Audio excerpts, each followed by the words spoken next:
welcome to episode 55. Episode 55 of Talking Small Press Comics with Steve Keeter, me, Larned Justin, and our special guests, Shane Luttrell and Mike Jones from YEET. Welcome aboard, guys. Well, Good to see you. I do want to say something really quick here because it's Halloween, and I have 2 Halloween special YEETs right here. Yeah. This is the most recent one. This one, I believe, has a... Is that a cover by... no, that's not the one. This one. Shane, did you do this cover? Yeah. That's year before last. This year before last. The other one's the most recent one, right? This is the most recent one. Yeah. But this one has a Shane Luttrell cover. Yeah, and, nice. It looks really, really nice. But, okay. Go on, Larned, whatever. I had to say that because it's Halloween, and that's not all. Shane also sent me a signed print here, so I'm starstruck. Utterly starstruck here, and I know this particular scene appeared in an issue of YEET because I came across it tonight, and I was going through all these books, and we got a lot of issues. So you guys are super prolific. Mike, you're incredibly prolific considering how busy you are. It's amazing the output. How long have you been publishing YEET? When did you actually start YEET itself? Well, it wasn't called YEET back in the day, but in 1994 is when I... Whoa, 1994. We had a long hiatus though. Yeah. So it's a... So the actual YEET that we see now, roughly when did that start?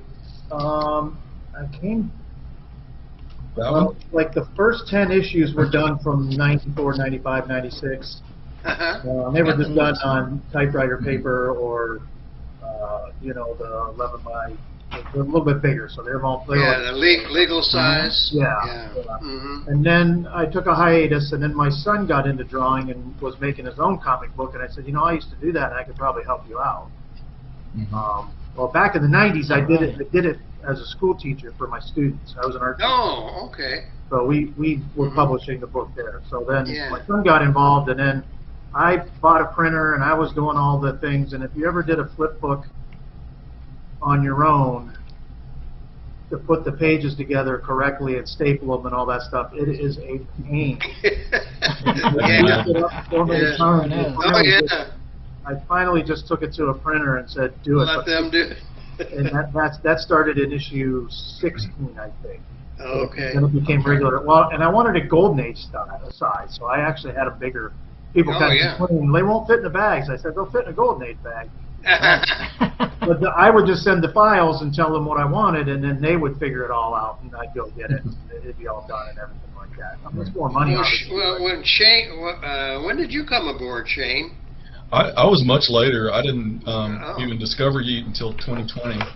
Okay. And through a friend of mine named Mike DeStagio, he was an artist friend of mine who recommended that I check it out. So that was issue about 36, I think. Yeah.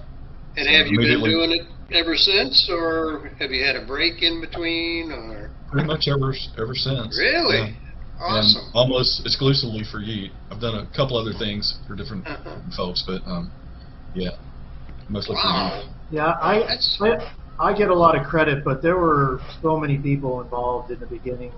It really took off when Jason Mink from Old Guys Who Like Old Comics, he and I got together, and I became the official comic book of that, and then it really took off. And then Jason Kruger, who lives in Italy, was like, you need to do a Patreon, because I was doing it all myself and giving them away. And so I don't think people are going to actually pay for these, but so I started a Patreon, and then people started paying for it. But I had Eli Jansen lived in Africa, I think. Greta Fantini was in Italy.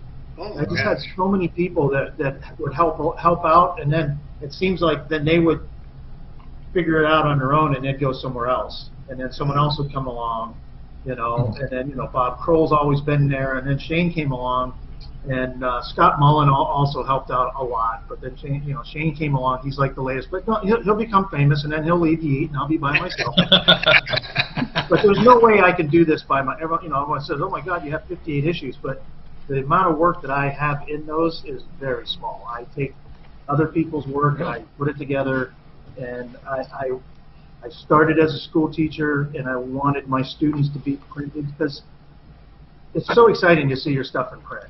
And I don't care if I know you did this cover. Yeah, it's right there. Hey, look behind him. Yeah, I was going to say. That's the original art for it. Oh, it's back there. Okay. It doesn't matter if you're in junior high school or if you're a 65-year-old man and you see your work in print for the first time. It's extremely exciting, and that's it what I is. love. It is. I agree. I agree. Yeah. So I need all the help I can get, and I've got some really great help. Well, that's great. You know how I first heard about YEET? Well, I first heard about Steve Shipley. Steve Shipley first introduced me to YEET. He was talking about, he was a member of the UFO, the United Fanzine Organization, and I was the chairman, and he was telling me about YEET, and he's become, I can see he's contributed a lot of stuff. I even, I have a cover right here. I prepped for this video, folks, but here's a cover by Steve, and and he's an old pal of mine. I've known Steve Shipley for 50 years, literally. Yeah. And have you read his Space Sheriff stuff, Steve? Oh, absolutely. You read this? Yes, I do have those. Space Sheriff. Oh, yeah.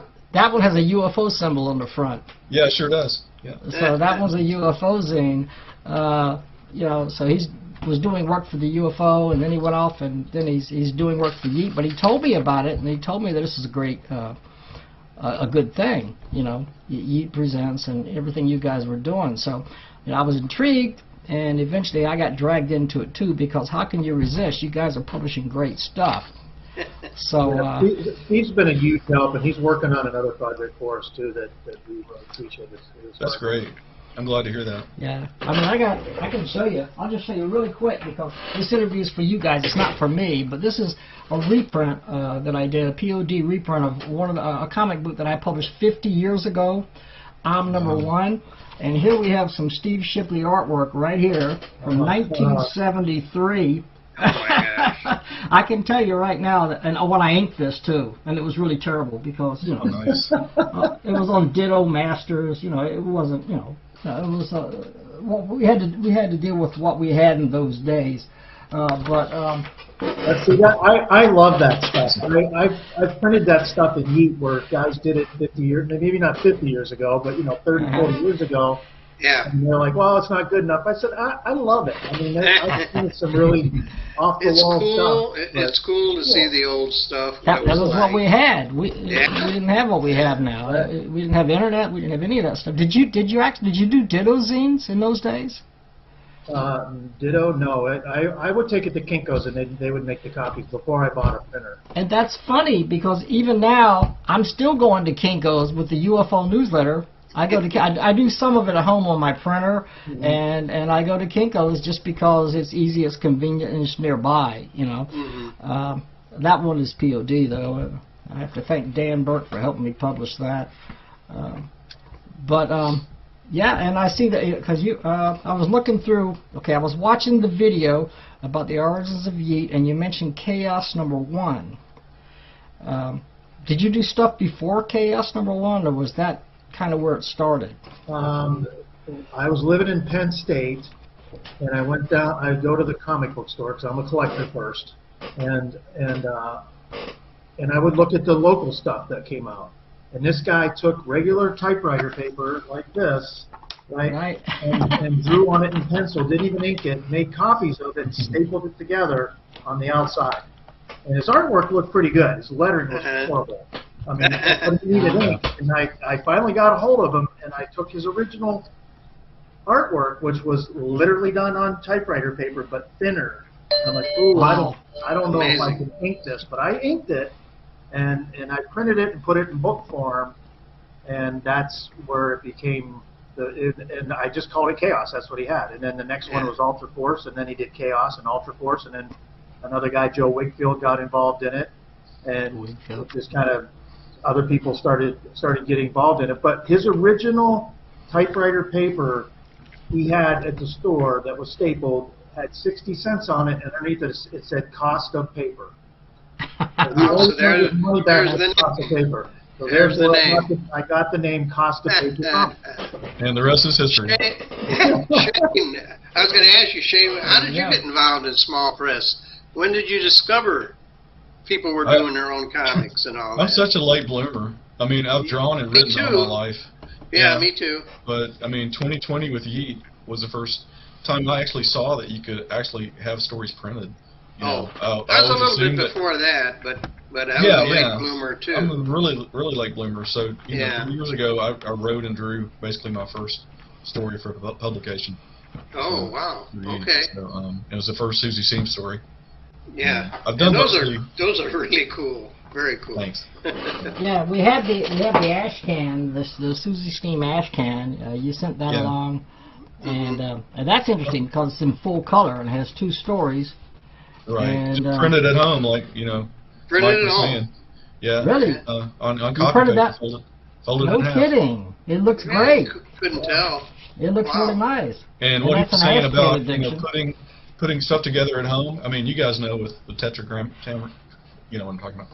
It's hard to pronounce. Tetragrammaton fragments. It's a lot of work, especially that is like, you know. How did you color that? How do you, when you first started it? Digitally. Digitally, okay. Yeah, it's just easier, you know, to correct any mistakes I make. Yeah. I like to color traditionally also, but, you know. What do you use? What program? I have an old Photoshop program that before the subscription days. Yeah. So it doesn't have all the bells and whistles, but I'm okay with works. it. I'm used to it. Yeah. Great. Did you draw this story here? There's a story in YEET number 48.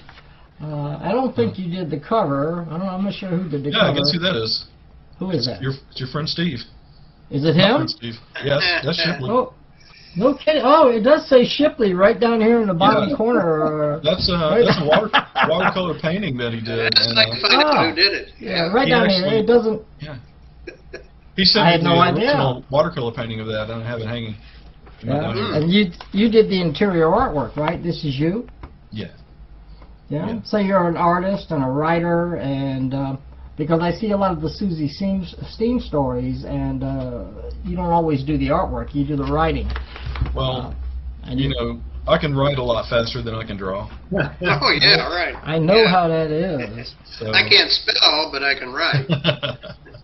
This I'm new good one, drawing, but it's so work intensive. In YEET number 58, this is the newest one, and it's E. Larry Tobias.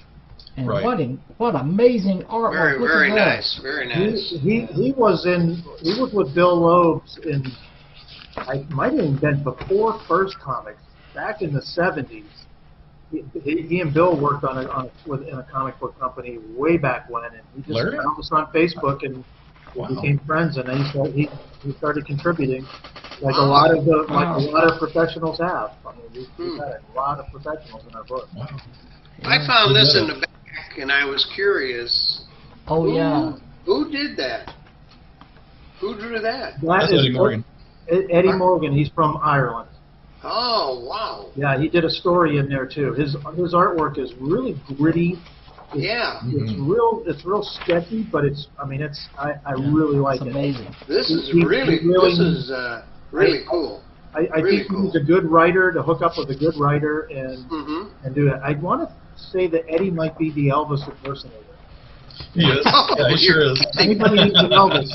I think Eddie is an Elvis impersonator. If I keep hitting him up because my mom always wants to go to Ireland, and I need a guide. So if Eddie's willing, if I come to Ireland, I'd like to hook up with him and watch one of his shows.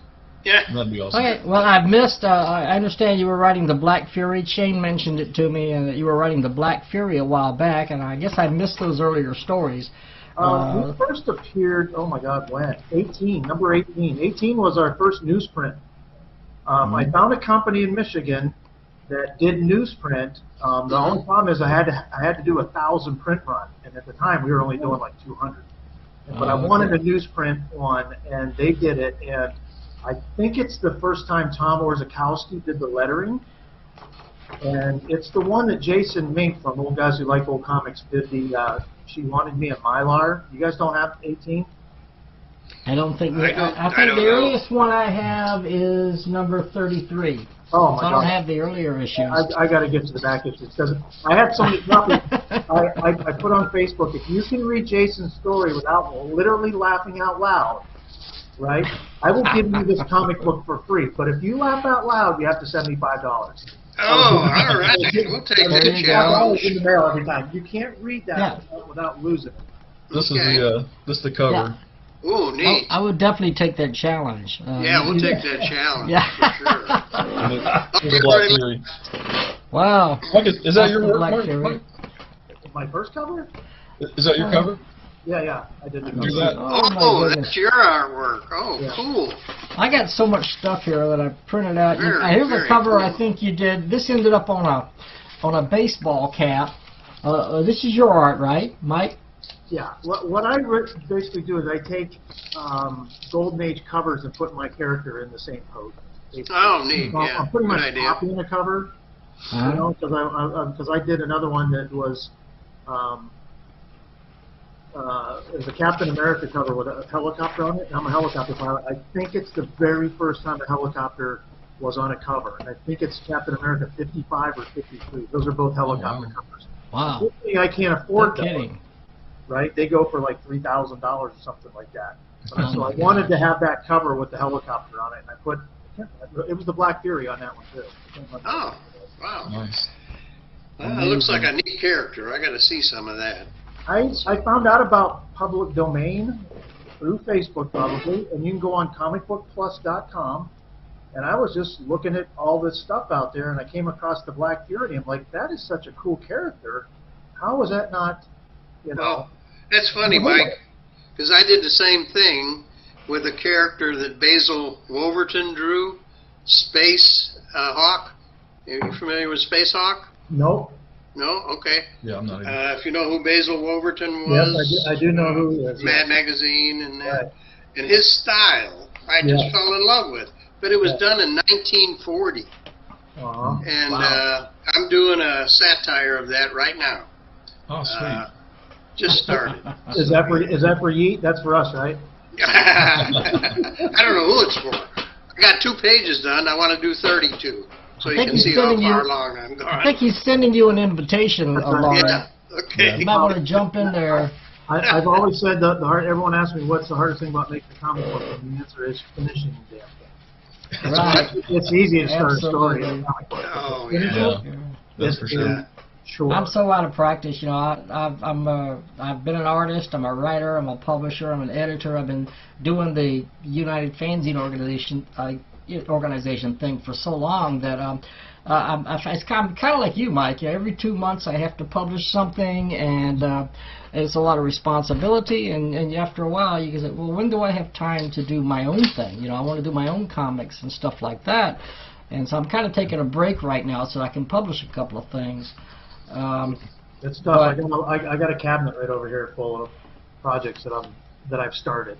Ideas and stories. I have ideas for I scripts. know, I've I done have that too. scripts partially done, and there's things Yeah. I want to publish, and by the end of the year, I hope to get some of this stuff out. Yeah, hope so. So, Either one of you, or both of you guys, was there anybody that influenced you? I mean, I know I was influenced, I've said it many times, by Mad Magazine, all the artists of Mad. But Shane, was there anybody that you kind of looked... Well, I grew up on Marvel Comics Uh-huh. in the 1970s. Uh-huh. Spider-Man was my biggest Okay. my hero that I liked. So I was, when I picked them up off the spinner rack, I don't know why I liked the Marvel Tales better than the Amazing Spider-Man. Uh-huh. Marvel Tales was by Stan Lee and John Romita at that time. It was the reprints, obviously. And then right. Spider-Man was by like Len Wein and I think Ross Andrew. And I liked those, but it was the Stan Lee stuff. And every time I didn't know Stan wasn't writing comics anymore, because I was picking up reprints of Captain America with Stan Lee's name on it, and I knew if Stan Lee's name on it, it was going to be really good. Yeah. I was 11, 12, at that time. Yeah. But so And I grew up big with those influence. comics, you know.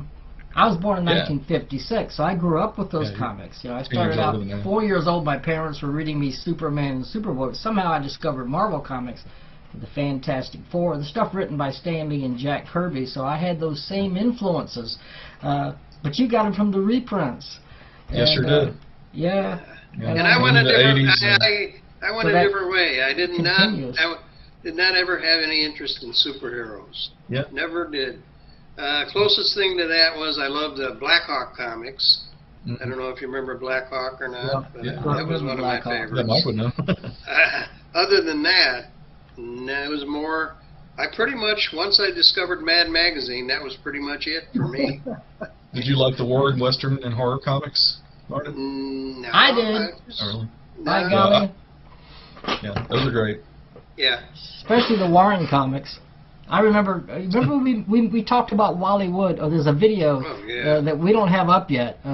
It's the episode before this one. Well, actually, it is up because you just posted it today, right? And I talked Yeah, about it's up Wally now. Wood and seeing Wally Wood in person at a convention in the early 1970s. And he worked for Warren, and he said that Warren was great in the 60s. It was great. And somewhere along the line, they blew it. They lost whatever magic they had. But you know, like Steve Ditko used to contribute to yeah. Warren magazines. Wally Wood was just one of my Wally Wood, ultimate of course. favorites. Yeah. And a lot of other great artists and writers and stuff. But you know, Yeah. in their heyday, they were great. In their heyday, they could match the EC comics of the 1950s. They were just as good, and featured many of the same creators. So Yeah, they did. Do you guys have any plans that are a little different for YEET in the future or anything like that? Just going to keep going? I kind of got away from the double cover, and I did that because you know I have multiple stories and people would submit them and have a cover. I didn't want to leave it out. I Yeah. just want to put it on the inside, so I did the flip book thing. But oops. I don't know. I don't drop it. The flipbook thing is right here. It Yeah. kind of comes and goes. You know, I get excited about it, and then I kind of put it on the back burner, and then someone will send me something really cool. You know, like Jane would send me something, and I'm like, okay, I got to put another one out. And, you know, at some point it's probably going to end, or you know, I could maybe sell it to Elon Musk or something for a couple. He's probably looking for YEET. Yeah.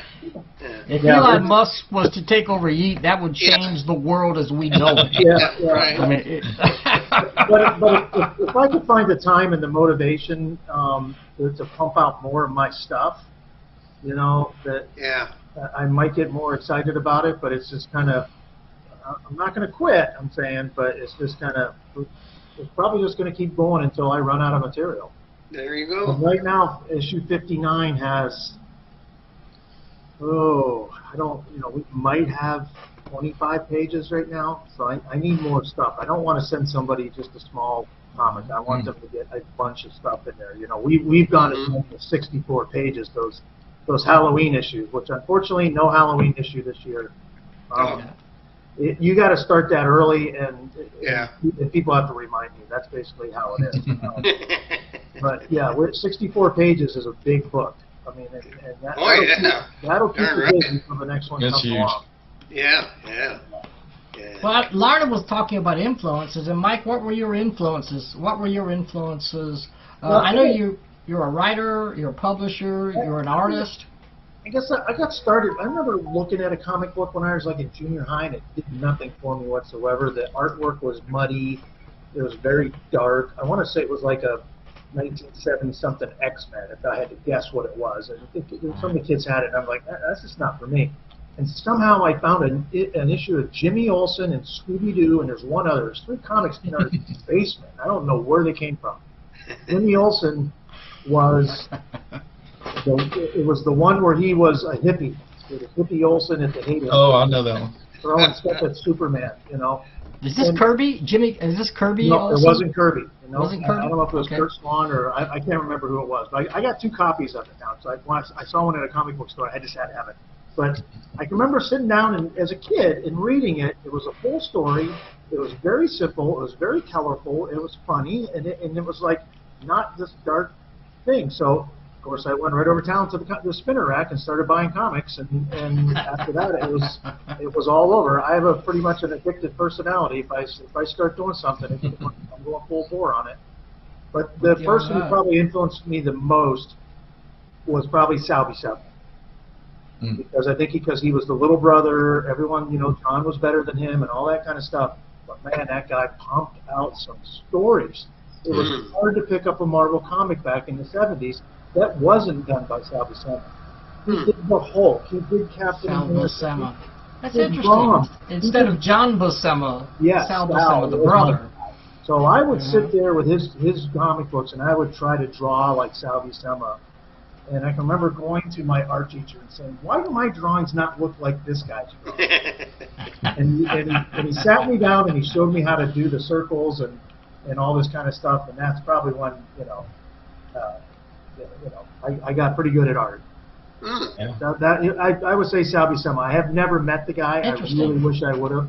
I have some of his original art that I love to death. But I got a commission with him for 3 years now, waiting to see if they would get. I'm like 24 on the list or something, and he's 82 or 83 now. So best of luck to Sal, but I would really like to meet him. I watch him on YouTube all the time. The guy's hilarious.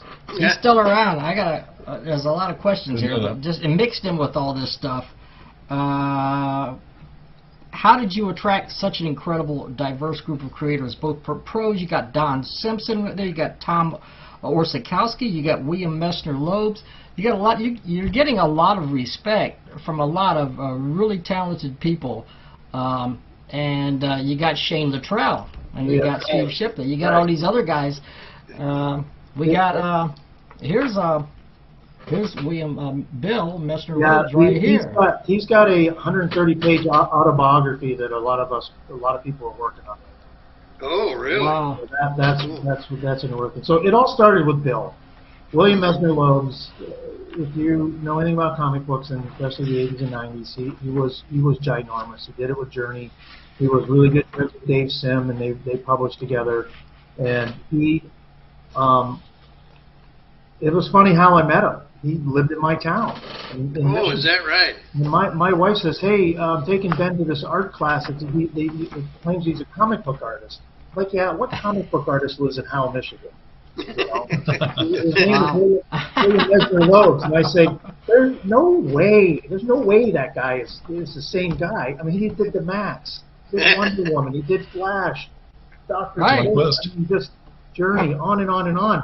And so I took my kid to this thing. My kid was about 6 years old. This is probably almost 15 years ago. And there's Bill. First thing I noticed, the guy's only got one arm. Yeah. Right?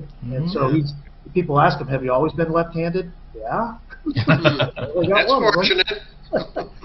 So he's got there and he's trying to teach these kids how to draw comic books. And those kids, they were dropped off by their parents so they didn't have to deal with them. Free babysitter, basically. So they were carrying on. Well, Bill and I struck up a conversation, and I sat there and picked his brain, for an hour. And then so I got to become friends with him. Then I started taking him to conventions and really started helping him out and stuff like that. So taking Bill to a convention, I get a table next to Bill Loebs for YEET, right? Nobody's there to see YEET. They're there to see Bill Loebs. But Bill knows everybody, right? I met Don Simpson, I met Arvell Jones, and all these people started contributing to our book, Don Simpson right here. Don Simpson. And it's not like I just met them and talked to them. I went out to dinner with them. I drank beer with them. I've been to their house. I went to Dave Sim's house in Canada. He calls it the other White House, and took me around it. You think there's artwork on the wall here? I'm just like in awe, right? This guy, right? So Dave Sim. I got to meet all these guys, right? Through Bill. I mean, I got to meet Jim Steranko and have dinner with Jim Steranko. No kidding, Steranko. So that's how I get a lot of these people in there. It's like, hey, I'd like to help you out. Now, some of them I got to pay for. I don't want people to do stuff for free unless they really want to do it. I got Mike Reuter to do a cover. Mike Gustovich did a cover. You know, so all these people have been in our book. You know, Mike Barron reached out to me and said, "Hey, I got a story that never got published. You know, would you publish it in there?" You know, Al Milgram's done work in there. Bob Wycheck, Arvell Jones. Arvell Jones did a whole story of the Black Series. Amazing. That was here's a bit of history. That was written. No, wait, did I write it? Yeah, I think I wrote it. Arvell drew it and inked it. Tom Warzakowski, it was the last hand lettering job that he did. So never doing it again. It killed me. He's been doing digital for so many years, you know. But and Arvell has all the artwork, but one page. He gave me one page. But it was really cool to see that. What shows do you usually do? And Shane, do you do shows at all? Well, I've only recently started doing shows. I did 2 in the last year. And what did you do? I did the Memphis Comic Expo. Okay. Which was Memphis. The big one. I used to live there. Did you? That's many years ago. Yeah. Anyway, I met Keith Pollard there, and he was telling me a story about Arvell Jones. But anyway, and the other show I did was the Memphis Libraries Con, which is a brand new con that was in May. So I hope to do more next year. I've already got one lined up actually. How about you, Mike? What do you usually do? Bill and I normally do just ones in Michigan. I mean, we do the big ones on the Cobo Arena. I mean, real big ones. The big ones are more for, you know, the actors and actresses. It's not really a comic book one. The one that Bill has always gone to is the Great Lakes Comic Con put on by Mike DeSantis, and he really took care of his guests. You have dinner. That's where you sit down with. And he's got some actors in there. You know, the one time I had dinner with Ewoks, with the actors that played Ewoks in Star Wars, and you know, I've sat down with a lot of interesting people. Now you talk about Dave Sim. I always used to go to Space in Columbus, Ohio, and Dave Sim was the main guest. He would always be the guest. He would buy every exhibitor dinner. Oh wow! Order what you want. Dave Sim. Dave Sim right here. This is one of my characters. This is the Raven, and Dave. Dave drew that? Yeah, he sent it to me a few years ago. No kidding. I don't even remember. I don't know. Somehow we got in touch online, and I was just talking to him, and he says, "You want to receive a character sketch of one of your characters?" And Dave Sim. I said, "Sure." Yeah. I'm talking about influences. He's one of my big influences. I love his work. I don't know a lot about Dave Sim, but I kind of researched him a little bit, and there's some really negative stuff about him. And we've heard all that. Yeah. But when Cerebus is great. I mean, when I met the guy, he couldn't have been nicer. I know. I met him too. He gave me at 2 Space boxes of comic books for Bill. I mean, it's like, and he did a drawing for Bill that he auctioned off. Of course, I'm there like, hey, you got any Cerebus original art I could buy off you? He says, I'm down to my last 4,500 pages, so I'm not going to sell it more.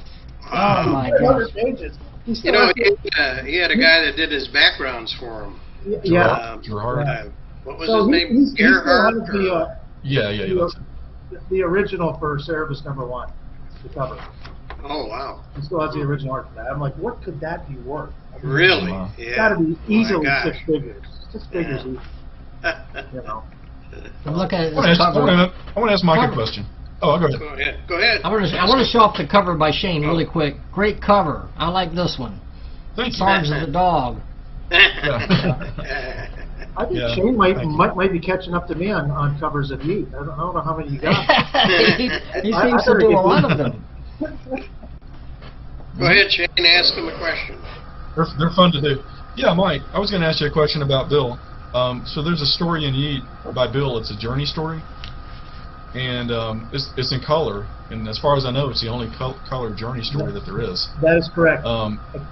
Did he do that for YEET, or how did that come about?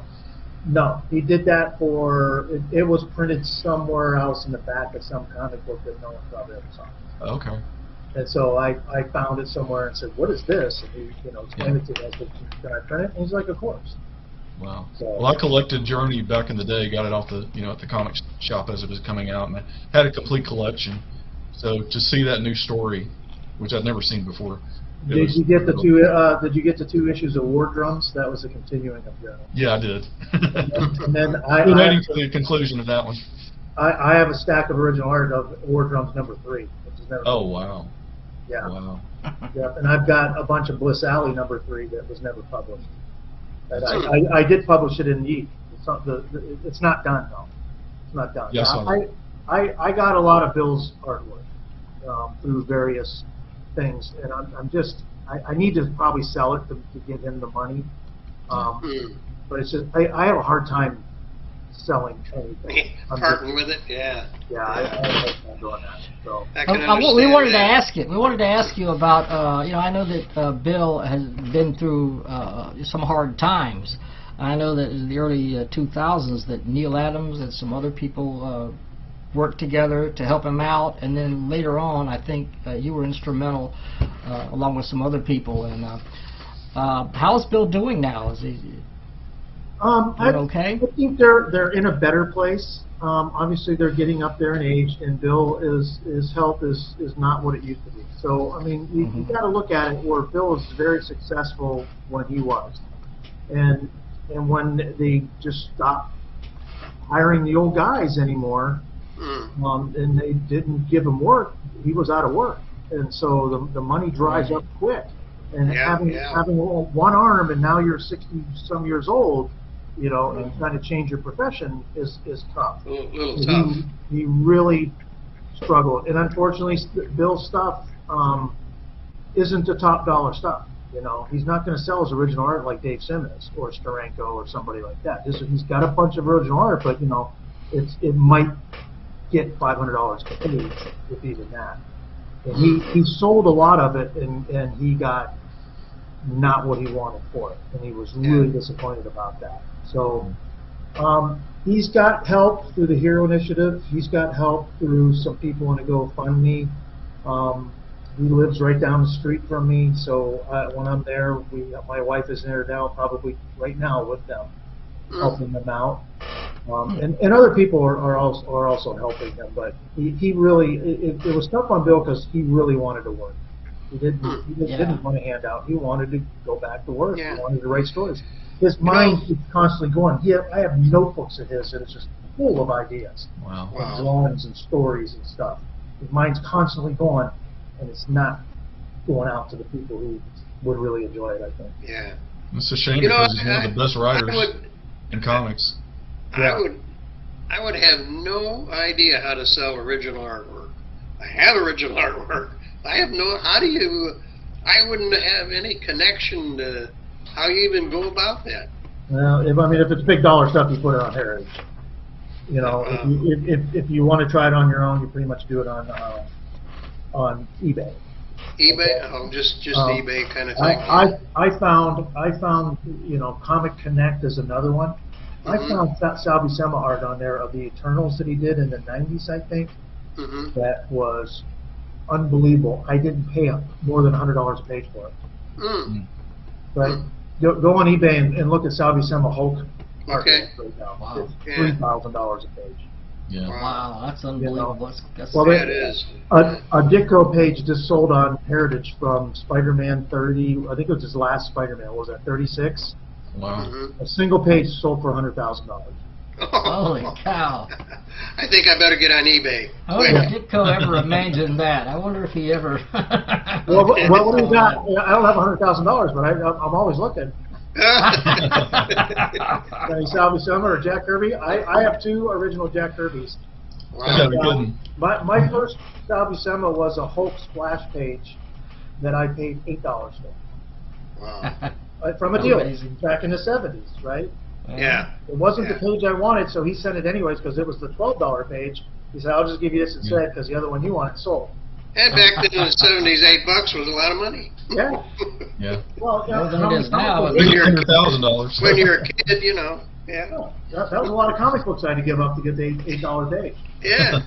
Kicking myself in the butt for not getting a lot more of it. Yeah, me too.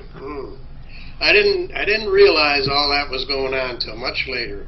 Yeah, I really had no clue. I paid $40 for my Jack Kirby page. It's Captain America, but he's not in uniform. It's just Steve Nice Rogers Kirby. fighting. Steve Rogers. Steve Rogers. I paid like $40 for it. The other one's a half splash page of a Thor. You know how they did the ads at the bottom, the half splash. Oh yeah. But if Thor's not in it. It's the Asgardians, like Baldar and all those guys are in it. So it's pretty cool. You know, it's Jack Kirby. And unfortunately, it's Vince Colletta did the inks, but you know. Yeah, well, That's okay. Yeah, Colletta. Vince Colletta was okay on Thor, but he wasn't okay. Well, you know, he eliminated a lot of the detail. And, you know, they don't need that stuff anyways, Jack. I don't know why. He wasn't Joe Sennett. Joe Sennett was terrific on Kirby and Fantastic Four. You know. My favorite inker after Sennett on Kirby was Mike Royer. Oh yeah, 100%. Yeah. And Mike is a great guy. I've drank beer with Mike, and I know. he is a fun guy. A lot of fun. Well, Shane, did you draw those? Yeah. Wow. That's Yeah, I great. did. That is awesome. Thanks. That's Very nice. That's Susie Steam, and it's a double spread. I think I you got was the just color looking at that. print of that, Lauren. How did you come up with Susie Steam? I mean, Yeah, that's a good question. Was this character was around before YEET? Was it? No. No. No. Just created it for YEET? Well, I wanted to do a story, so I had to come up with something, right? Yeah. So, Steam. yeah, the first thing I did was ask Mike. I said, I don't know if I can do a story, so maybe just a pin-up. So I started thinking, let me just draw something. So I started drawing, and she came out, It's just great a girl. I didn't have a name. I didn't, you know, she had the dog.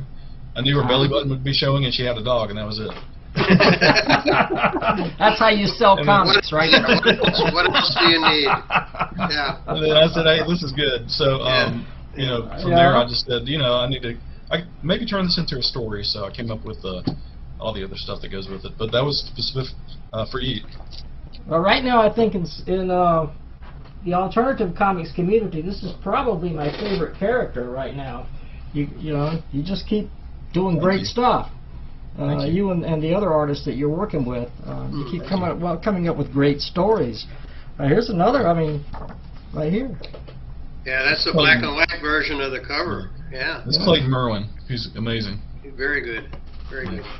That's a beautiful. Didn't Tom Warzakowski do your logo there? Is like, He sure did. Yeah. Oh yeah, I saw that.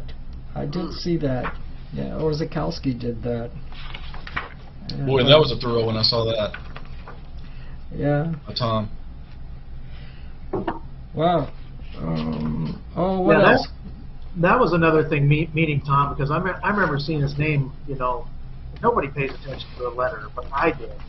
And when I saw Tom's name on there, you just knew that the lettering was going to be just the flow was going to be Top good. notch. Because a lot of times you're like, okay, where am I going here on this page? But not with Tom. And some of the stories that guy had, oh my God. He didn't get paid enough. He got paid by the page, not by the I watched part of an interview with Tom Orzakowski before today, just afternoon, because I was kind of researching you guys, and I was researching the guys working for YEET, and you know, not much to say, but it was interesting, and he truly is a guy who truly loves doing comics, and he's truly flabbergasted that he got to work with many of the greats in the comic industry. And his first his lettering, they gave him pages. Now back in the day, they gave you the pencils, right? And it was Gene Colan. Issue of maybe not Dracula, but something like that. And here's something, you know, here's a guy that was an artist in the golden age, and he's one of Tom's heroes, and now he's got his pencils, and he's got to put ink over his pencils. Oh, that's scary. Please, God, don't let me mess this up. Really? But he said that he used to do it on Bristol board. He used to they draw it all on Bristol board, and now he does it, you know, digitally. Well, here's another fact. When I went to see him, I went to his house. Then there are a bunch of I'm helping him with his personal collection. I'm bagging and boarding it. Believe it or not, he did bag and board his personal collection.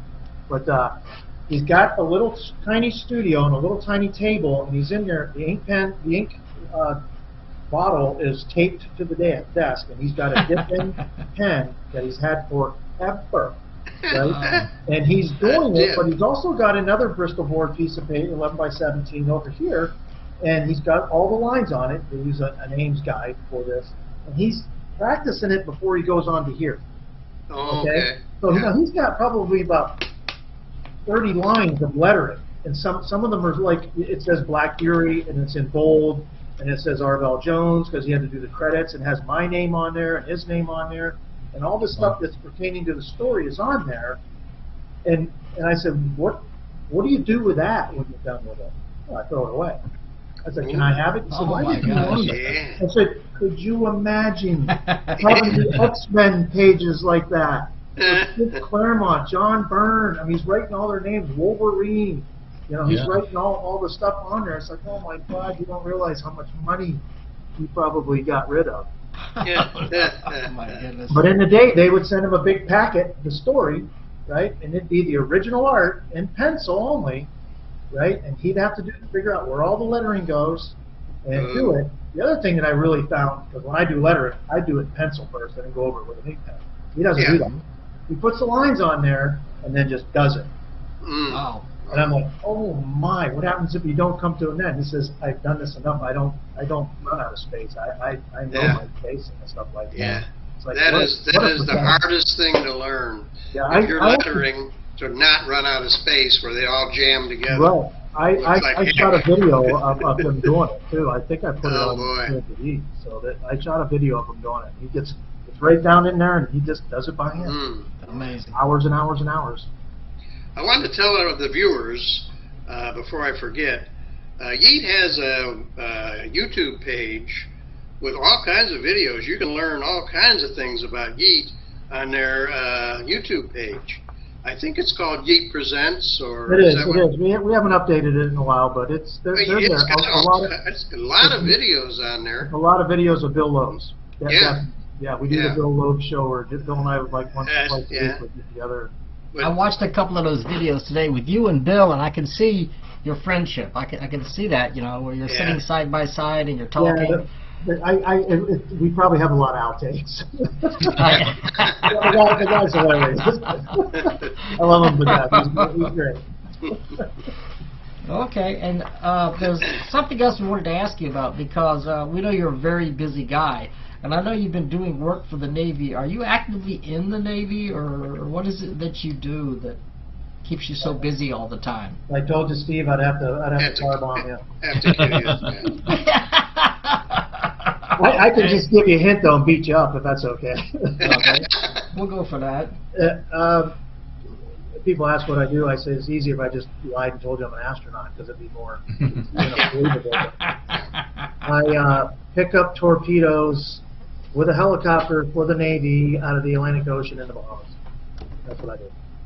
For real? Mackerel. No, thank you. I know I saw where you said that you were a helicopter pilot before. I didn't know exactly what you did, but that's amazing. I don't want to pick up any torpedoes. No, they're practice rounds. What they have down here is a range for the people to bring their subs. Right now there's a sub here from Colombia, the country. So the other day we flew around and did a photo op of it. So there's 3 helicopters, Navy helicopters flying by it. We have a civilian helicopter. We have a very large helicopter that's the same one the President flies in, Marine One. Ours is a little bit longer. That's the only thing different.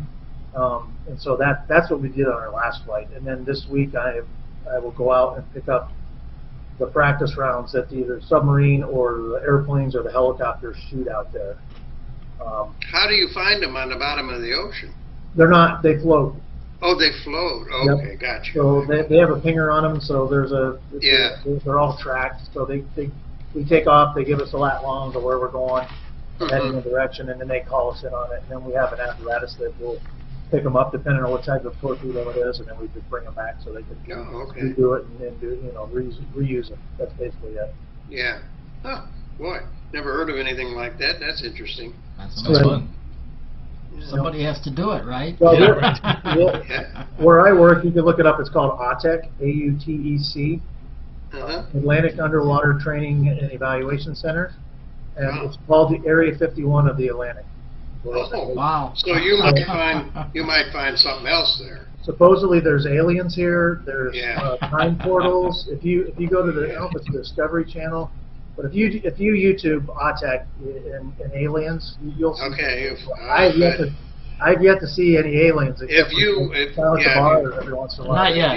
If you pick up any aliens, come back on the show. I'll watch that one.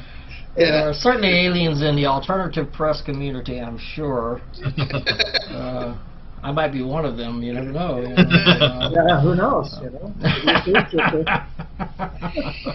Well, guys, what do you think? Have we done it? You think? I think we've asked just about every question. I can't think of any more questions. You're very good at answering them.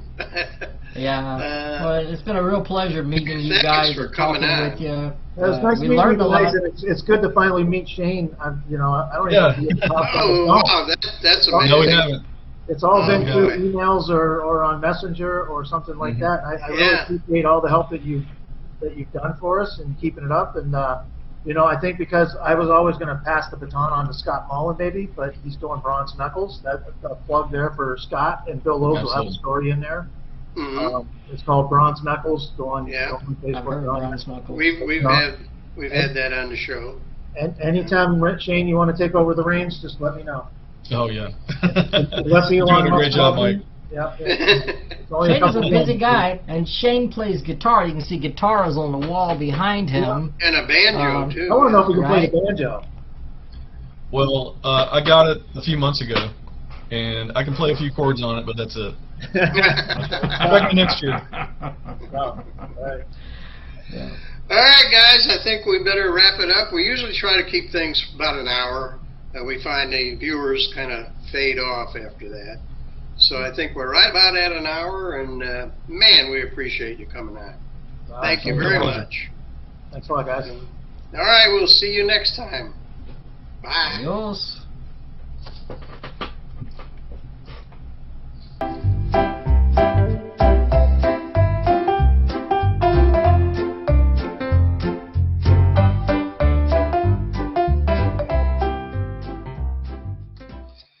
Hey, welcome to Talking Small Press Comics, episode number 56. How about that? 56, With Steve can you believe it? Keeter over here, Steve Keeter over on the side here, and me, Larned Justin. So, yeah, very good He's pointing. over there. Wrong Larned's way. over there. Wrong way. Are you Wrong kidding? way. Oh, you're Wrong right. way. It is right. Yeah. Yeah. I wasn't over there. Okay, so I'm not that's dyslexic, 56. We're starting. What are we going to do when we get to episode 60? We're going to have some kind of cake or something I like don't that. know. I don't know. I'd like to do more interview videos. I think the last one we did Was turned very out really good. well. Yeah. With Mike Jones and Shane Luttrell of YEET. I think that was Yep. a lot of fun. And There's a number of people I would like to talk to, so we can talk about that and see who we want to contact next. darn, That's I wish fine we with could. me. I wish we could interview Steve Willis, Oh, yeah. but he's not That- online. No, he doesn't do anything online, and that would be Yeah. the best interview we could do. Really, Yeah, really, really. He doesn't have a computer. He doesn't have anything like that. Yeah. So, He has a new book up, and we're going to talk about that. yeah, But we that's always in this save episode. the best for last. Oh, yeah. Oh, yeah. Okay, So what do you got hang in there. first? I'm ready to go.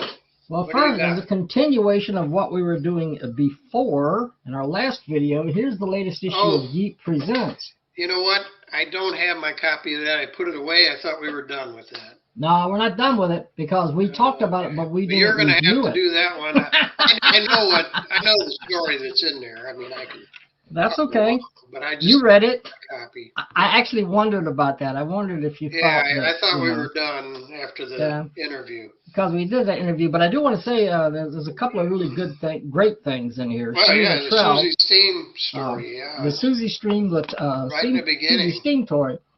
Shane Luttrell, illustrated by E. Larry Tobias, who's a Very good artist. superb artist.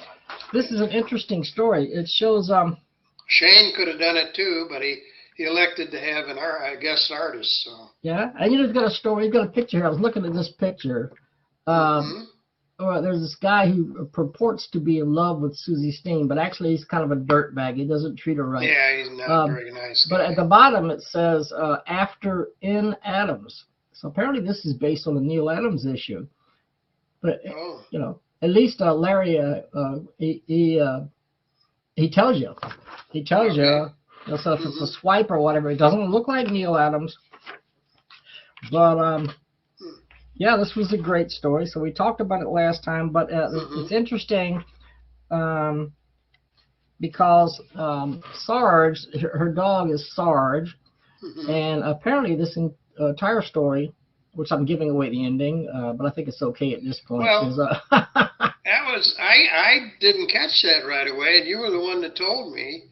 Yeah, Sarge was having a dream. Yeah, and I went back and looked, and said, yeah, I guess that's what it is. It was a little hard for me to follow. Yeah, it was a dog story. dream. Written My by dog Shane dreams. Luttrell. Yeah, it's a dog dream. Yeah. And you can see, you know. Yeah, they're dreaming. She's in the spaceship with him. There they are, in the spaceship, asleep, having a dream. Yeah. And, you know, it's an interesting dream. And it's kind of it's a nice story. Yeah. And then a little further in the issue, as we're going along here, Larned, you can just take a break, you know, just lay down, put your head on the pillow. Or, yeah. Oh, you done? No, I'm not done, because I want to mention the Night Shadow story, and I think we mentioned that last time too. We talked about that. We talked about the artist that drew that. Yes. So I did mention that, and who was that artist? I've forgotten. Eddie Morgan. Eddie Morgan with lettering by Alan Boyd. In this kind of this sort of costume with the hood, and it's like kind like of a Frank Miller vibe there. You get that? Yeah, yeah, yeah. So that was cool, and the illo in the middle. The back. Yeah. Isn't this by Shane? I think. Oh, that was in the Shane. middle. I don't know if Shane did that or the guest artist did it. I think the guest artist did that. Yeah, you think so? That's I the think cover Shane. also. We actually asked him this question, but you know we're so old we can't remember stuff from last week. He told us the answer, but you have to watch the interview. Yeah, go back and watch the other video. If you can't remember, the you answer can. to that. Yeah, and then of course the Improbable Girl and the Wonder Yes. Kitty, Joe Ellie Corrales, and glorious black and white here. Yeah. And the candidate calamity. Candidate Calamity, where the candidate is like, was he a presidential candidate? He's a candidate, presidential candidate. Presidential candidate. But he's taken over by evil forces. Here's a couple of the evil forces here who have implanted a mind chip and are controlling him. One thing that's interesting, and this story takes place in South Texas, and that's Joe Ellie Corrales', that's his, his neighborhood. That's where he lives, yeah. And he likes to do stories. Apparently, he likes to do stories about trains. I find stories about trains fascinating. A lot of the action occurs on a train. I took a train from Orlando to Chicago back in 1988 to go to the Chicago Comics Convention, and that was a lot of fun. I did not know they had trains in 1988. Yeah. yeah, they were just like little toy trains, and you had to stand on top of them, and you had to put batteries in. But they were, yeah, I mean, I love trains, and apparently Joe is fascinated by trains as well.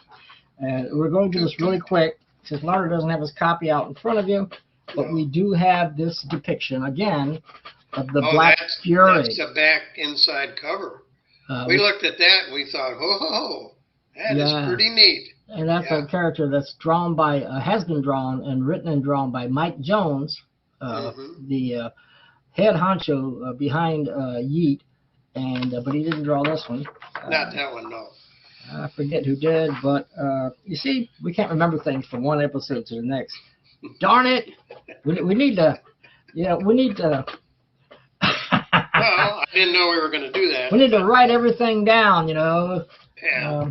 But we're having a good time. There's so many comics. There's so much stuff coming in, and we're getting a lot of stuff, and we really appreciate it. So we really are. We have nobody to thank but you viewers. So. And what I have to do is I have to, like, if we're going to have a show, I have to sit down the night before or 2 nights before as it were, and I just read over this stuff. Sometimes I have to read over it 2 or 3 times because some of the stuff you write is complicated. Yeah. Yeah, I agree. It gets a little complicated. Because they don't have to worry about editors. They don't have to worry about anybody critiquing the story before they do it. And that's the beauty of small press. The artist does whatever he wants. And they just do it. You can't find that anywhere else. Sometimes it would help if you had a little bit of a synopsis of what has gone before. Where you jump into a new story. We're going to talk about Byron Black and the Steppenwolf Chronicles. Yeah. Which is one of the most beautiful, gorgeous comics we've received recently. Yeah. And this is it. Yep. This is Steppenwolf the Chronicles. Lemonscape Cycle. And right on the front there, if you don't know, that is Roland Steppenwolf right there. That's him, as drawn by, looks like Byron Black did the front cover. Now, the back cover is Michael Nino.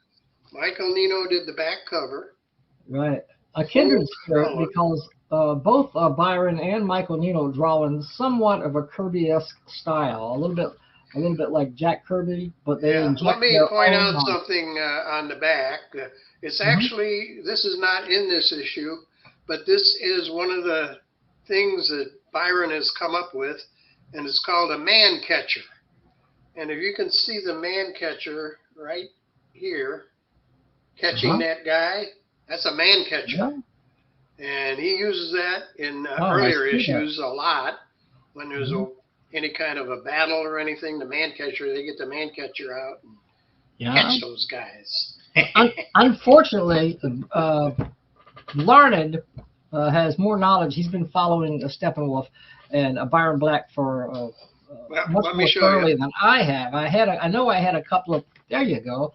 I think I had that one. There's episode 1, and this is from 1994. And I want to show you. When I first got this, I opened it up to that page right there, and I was hooked. I was hooked from that moment on. I mean, look at the first page of this new one. Even the dialogue is different than anybody else uses. Yes, that's the first page of Lemon Cycle. And Larned's been following. I made several moves. I got divorced a couple of decades ago. Made several moves, and a lot of my comics collection was lost during the move, which is unfortunate. But I know I had earlier issues and earlier Steppenwolf stories. Yeah, there's a splash page for the Lemonscape Cycle. Yeah. And I do not know what the Lemonscape Cycle is, unless you do. Well, I was reading through this. I don't know really what it is exactly. I had to read through it a few times to understand. It switches between something that happened in the age before the Great Conflagration. Yes, the Great Conflagration was to what's happening now, and now a meeting of the minds in modern times, and we have Steppenwolf there. Yep. I'm going to show you something that I came up with here. That I'm going to put this in the video so you can see it, but I'm going to hold it up right now. I took one of his covers and then I put the names of the characters on it, so you would know, like Fenris Khan. That's helpful. Clark Albion is in this issue. His name is Clark Albion. That's him. Fenris Khan is right here. Yes. Anton Herzog and Roland Steppenwolf himself. And there's no name for that creature there that I know of. Yeah. But that's a couple of the names that may not be in the issue, but that's who they are.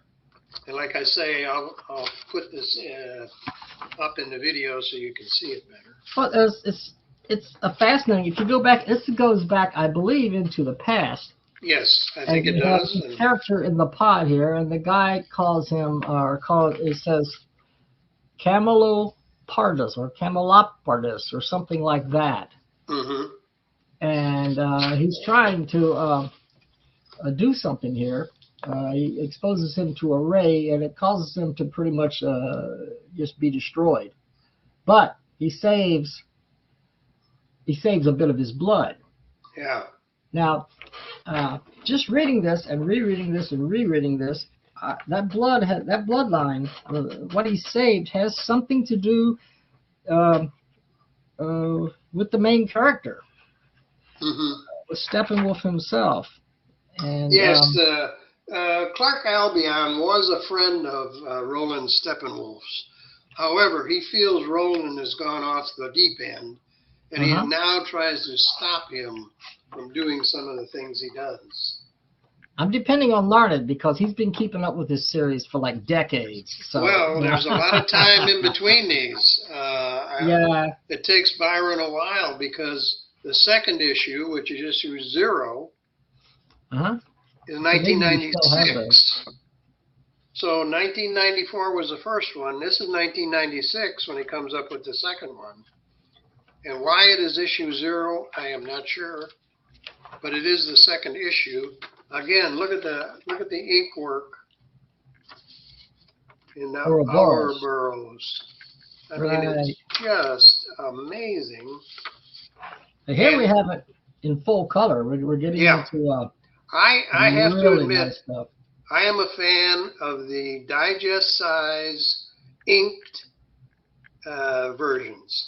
I like the color, it's great, but it does not, in my opinion, top this. Wow. Just my opinion. We've got some fascinating creatures here. Here's this is there is the man Abraxas, catcher. He's holding it. I forgot that was in there. See him holding the man catcher? Right. And this guy looks kind of like Dr. Doom. Yeah. Iron mask on. But that's the man catcher there. Yeah. And the lady here, she's someone who was kind of raised and trained by Roland Steppenwolf himself. Right, right. Yeah, and she has this long spear. It's almost like a lightsaber or something, a lightsaber. She can twirl and attack people with. Some of there's so much going on here, but some of the artwork is just, I can't get over it. I just can't get over it. Look at the submarine. Look at the submarine here. Yeah. Yeah. The underground grotto kind of thing, and there's a submarine. There it is. Yeah. Yeah, I mean, these scenes where he backs the camera up and from a distance and he shows the landscape and he shows what's happening are just very, very well done. Well, Steppenwolf is kind of an anti-hero type character. It's very interesting, and I would, if I was you, I would contact Byron and say, do you have any of the older copies available? I don't know if he does or not, but it would help you with the whole story. Oh my gosh! I wish I hadn't lost the older issues I had. I'm not like I said. I made several moves. I mailed stuff from one location to another, and the post office lost a couple of boxes, and I couldn't find it. So I suspect that was part of it, unfortunately. Yeah. Well, it goes back to if you look here. There's a little part here that tells that is actually Steppenwolf, who was in a little capsule and put in the water, and he was rescued by, and I can't remember the guy's name right this second. But I wondered about that, so I'm glad you said that, because I wasn't sure if that was Steppenwolf. He was rescued by, oh my gosh, I can't say the name. Let me see. But he's a main character. He's been with Steppenwolf from the beginning. Yeah. Well, they show some of the characters here. He shows some of the characters here at the end. Yeah. But the story is complicated, but I mean it's utterly fascinating, beautiful to look at, and well paced and well written. The only thing I want to say is that it would have been nice to have a synopsis at the beginning. What happened before? I do believe that would have helped new readers. I do. since I've been out of touch, I'm kind of a new reader, and so Yeah. just to know what happened before, what led up to this. Right. And so, I mean, perhaps in the next episode that would be cool to have, but what we have here is tremendous. It's really one of the finest books I've seen what recently. we could do, maybe we could ask Byron Black to come on and tell us in an interview. That might be something we could think about. Byron, if you'd like to talk to us, we're putting that out there. You can help me explain some of this. And we would love to have you come on and fill in some of the blanks for us. And I think that'd be great. But what incredible work. Yeah, what a beautiful. Great really comic. cool. Really cool. You know, yeah. And in full color, cover to cover, full color. One of the finest books I've seen in a while, recently definitely. So, fantastic job, Byron. Yep. Thanks for sending that. Great stuff, really. That series has been my favorite, even though they don't come out very often. It's my favorite small press comic. How many of those did you dig up? How many do you have? I have four. How many? Plus, there's another color issue I want to show you. What I do with it? Oh, here. There was a previous color issue. Just the Steppenwolf Chronicles. Yep. So you can get that also. That probably still available for sure. And it has a lot of the same characters. That character you mentioned, was that Dr. Saint Germain?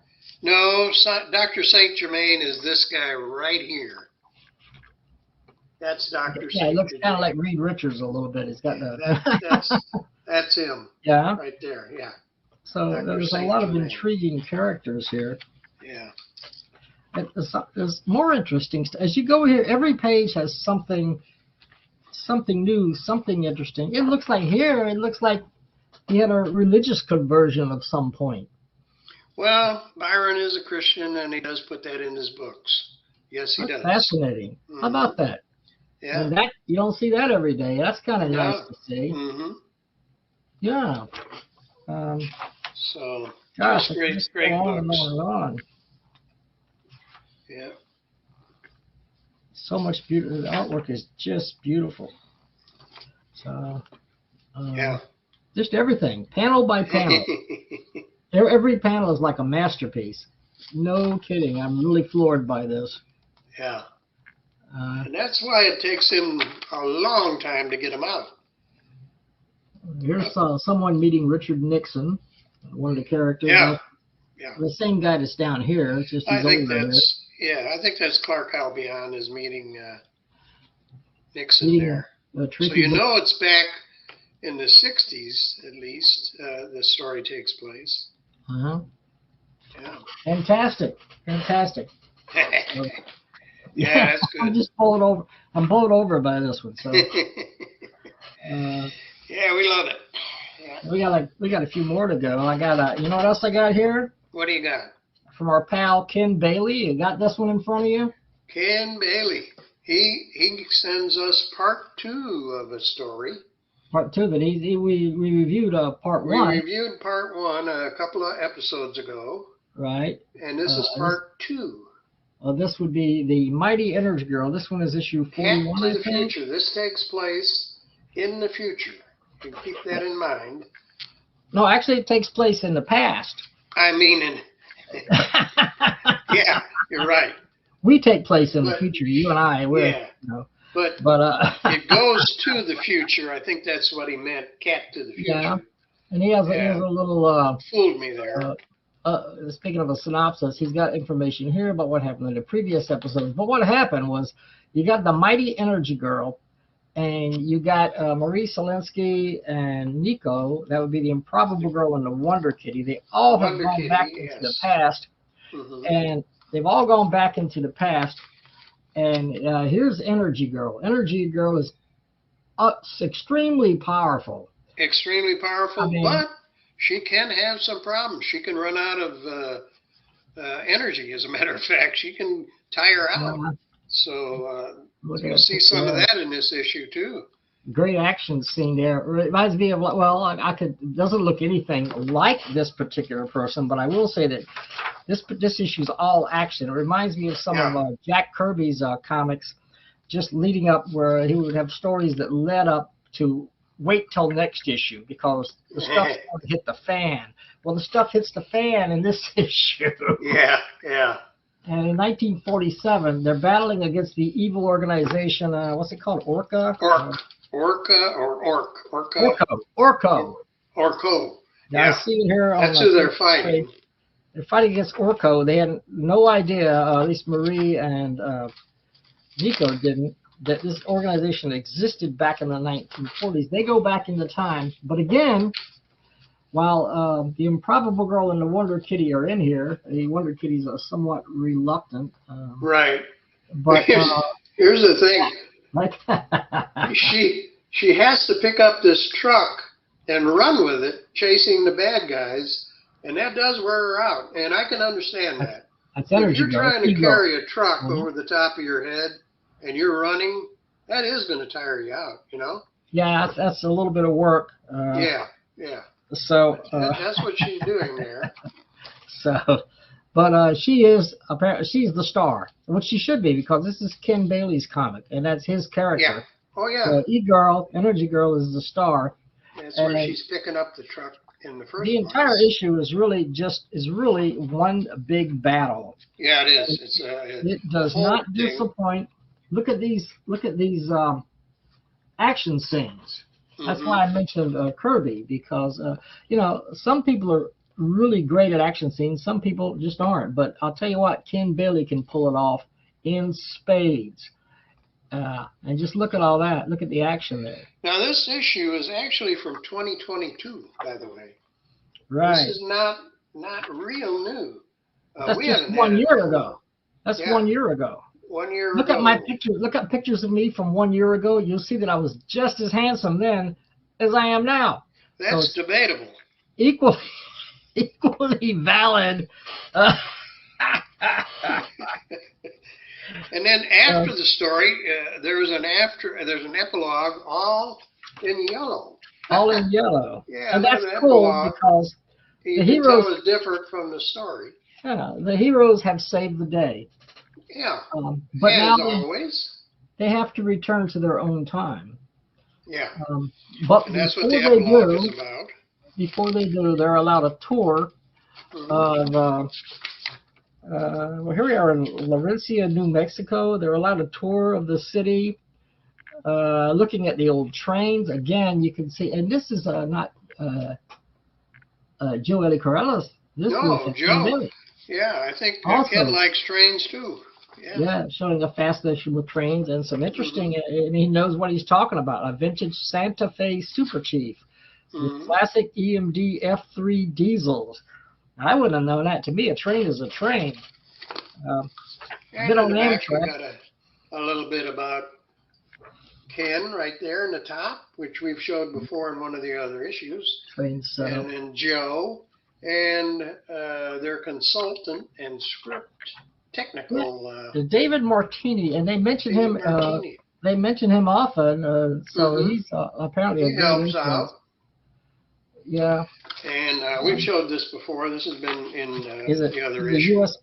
A U.S. Army veteran, been involved in World War II, living history and reenactment events, retired Air Force, Civil Air Patrol with a history rating, blah, blah, blah. But he is apparently a great influence, and, well, just makes these comics even better. Look at all the Energy Girl comics there are. Right. There's a lot of them, because this one is issue 41, and I believe the last one was issue 44, which we mentioned a couple of episodes before. Yeah. And here's this classic pose of Ken Bailey and Energy Girl side by side. Yeah. Interesting.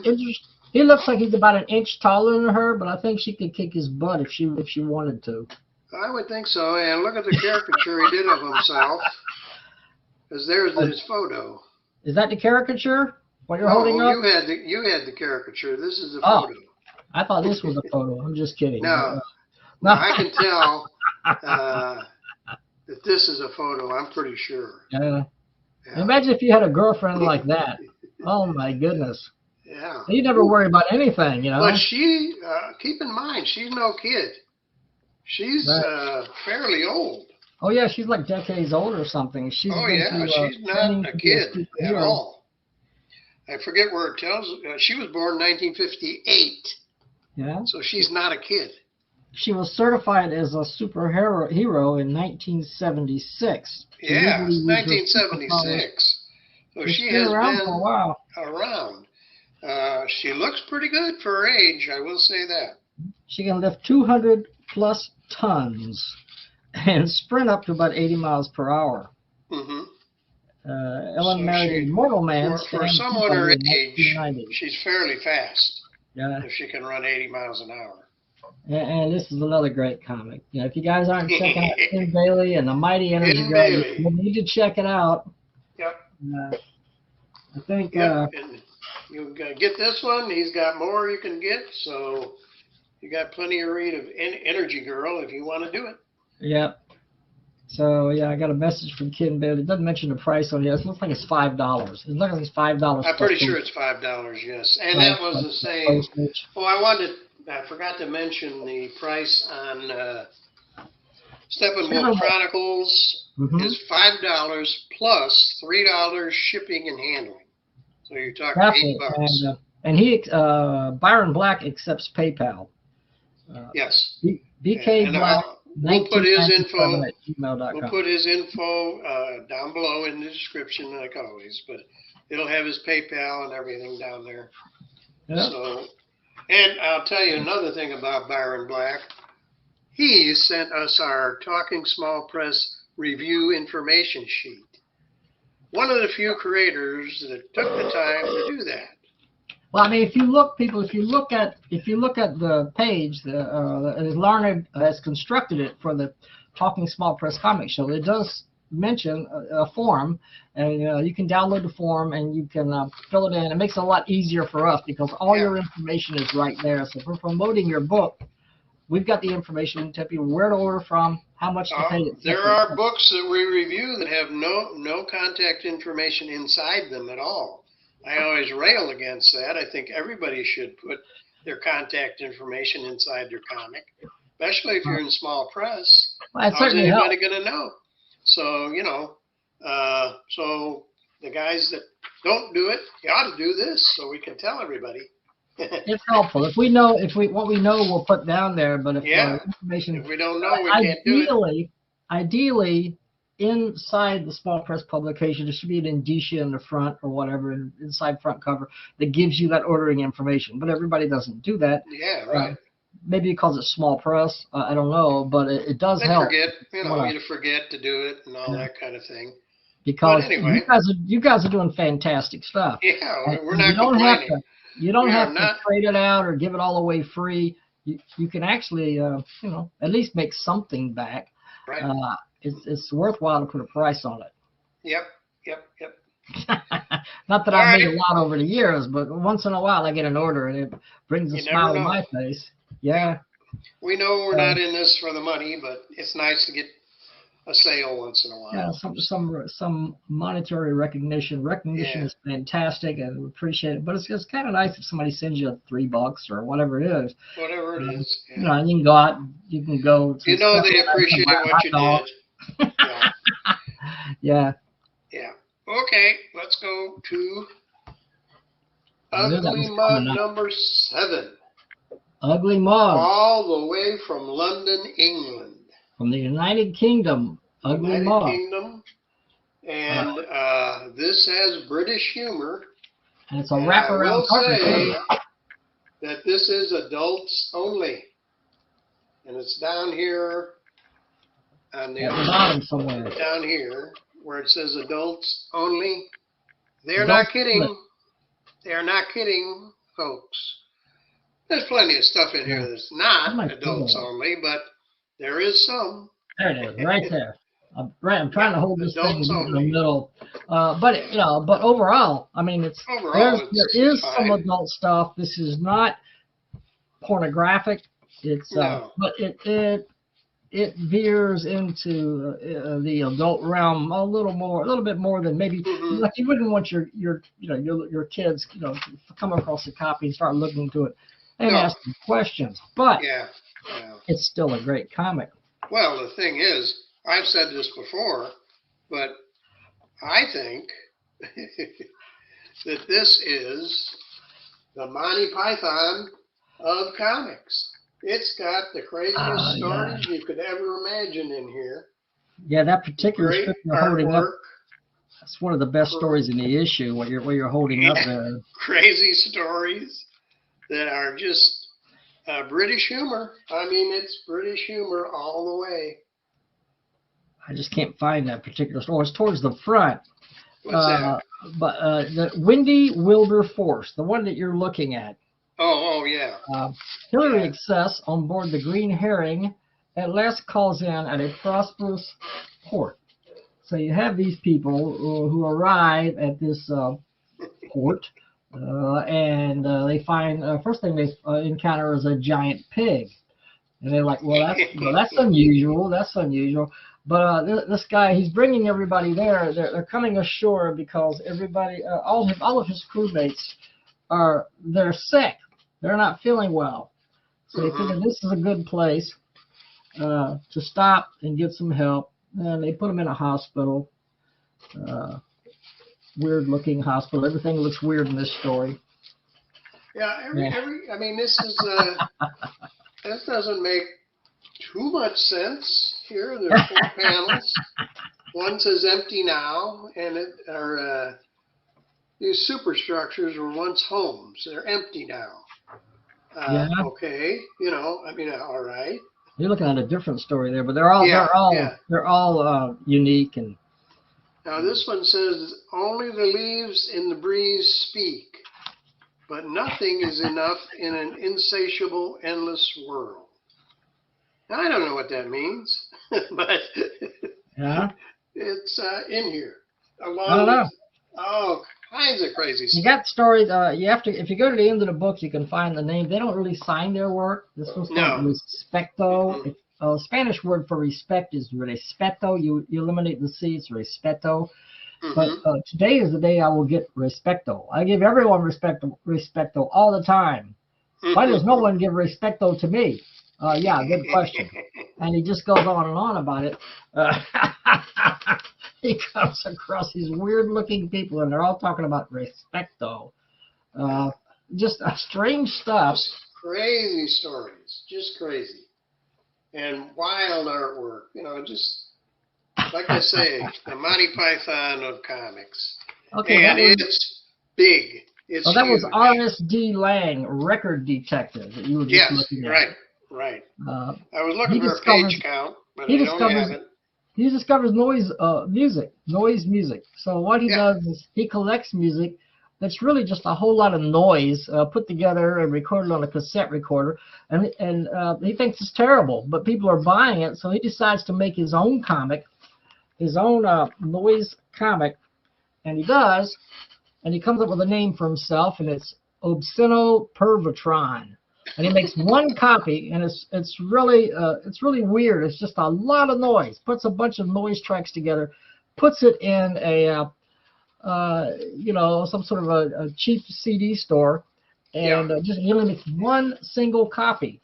Puts it in there as a joke, and a month later, he gets on eBay. They're selling his comic for it's British, so it's £950. Oh, they're selling it for a lot of money, whatever that is in U.S. money. And the people are saying it's a work of genius. If only we knew who Obsceno was, we could license his work. And there's somebody's publishing a tribute album. I mean, this guy is, and he's like, this is getting out of control. And he only made that one copy, and he didn't save the master tapes. What's he going to do? But this is just some of the madness, some of the crazy madness in this particular issue. Then you got pages like this. Yeah, there's some weird illustrations, and I can look at something like that and trying to figure out what's going on. What in the world is that? Is someone sucking someone's nose off, or what? I'm not sure. And the guy's got 3 arms on one side and 1 arm on the other. And he's kind of half abstract and half real. And the artwork is real. Some of the people mentioned, let me see if I can find the names of some of these artists. Chris Reynolds, Leston Pettigrew, Denny Derbyshire. These are all British writers. John Bagnall, Thomas Baxter, Tiffin, and there's a lot of other people. Jim Barker. Let's see what else we can find in here. Here's a respecto again. See that? Are they back? No, it's in the middle. Okay, respecto. Yeah. What is he saying? Something about his toe, I think. Does he even have feet? I don't know. Does he even have feet? I don't know. Who cares? It smells like tiny feet. Tiny feet. I don't have a nose. Okay. Sorry. I keep forgetting that. Now here's one that Larned and I didn't agree on. This is No, we didn't agree on this one. And you see I'm folding this back because you don't want to see the other side of this, or at least we don't want to put it in our video because it's rather sort of pornographic. Mr. Tut Tut. But what you got? Well, what you got is a mean old woman. She might even be a guy dressed in a dress. I'm not sure, but she's mean, and she has comments about everything. The reason I thought it was funny, she comments on everything. Pornography, a failure of the imagination. Comics, a childish crutch for illiterate minds. I don't know. It struck me as funny. She goes down here. Let me see what else she's got here. Philosophy. Today's discussion, ancient thought. And she says, have you no ideas of your own? From politics, she says, sheeple. So I don't know. I was laughing at this last night. Lauren said, well, I don't see the humor in it, and that's okay. You know, we don't all get the same thing. We don't all get the same thing from looking at something. Leaving the house, a blatant avoidance tactic. And here we go at the end. I don't get that. Okay.